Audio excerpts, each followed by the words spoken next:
Hey everybody, it's Michael. Hey, I'm working on some curved piecing that involves some crisscross intersections. Okay, so like these are going to be sewing onto here. We've done this before with the straight piecing where we need to match where these two seams cross. But I'm going to show you how easy it's going for me today on these units, and I've got two more strips to sew onto here, but let me just show you how I'm just gluing this, and then I'm using my stiletto to match my points. I'm not doing anything else. So I put glue at the top, press that in there. Okay, glue at the bottom. I'm being messy, sorry.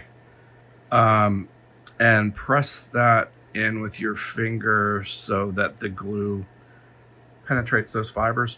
All right, now this part, so this is the curve here. And do you see what I'm doing with my fingers? This is just the way that I like to do this. I hold on top and bottom, and I can move this. See that? Okay, so I'm going to put glue. Excuse me for shaking the camera. I'm going to put glue there, there, and there. Okay. And I'm going to use my fingers like I did before, and I'm just going to push this to where I want it. And once I get it where I want it, I press down.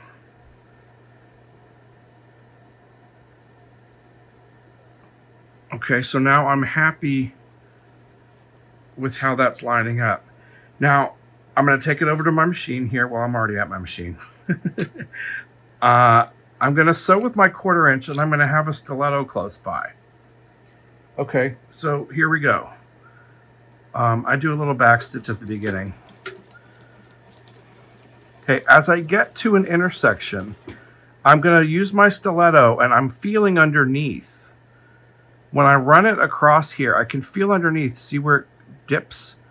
Right there, I feel where that seam is underneath. And so as soon as it dips, I put my stiletto there, and I hold it, and I bring it into the needle as close as I can, and then I let go. Okay, I'm going to travel to the next one. I'm still sewing. So right here, see what I'm doing? Can you see that I'm running this along, and then bang, it dips down. Where it dips down, I'm going to hold my stiletto there and sew. And so that's all I'm doing. I'm not pinning. I'm not doing any other thing to match up these seams. Now, I'm not going to say it's perfect every time, because it's not, which is the case with lots of methods. But let's just see what we have here. That is definitely great. That is great. See, I can live with both of those. So, and all I did was glue and use my stiletto. All right, try that. Try that for, I mean, even if it's not even on the curve, even if it's just straight pieces that you're putting together, but you've got an intersecting seam like that. Try the little stiletto method. All right, that's it for today. See you next time. Bye-bye.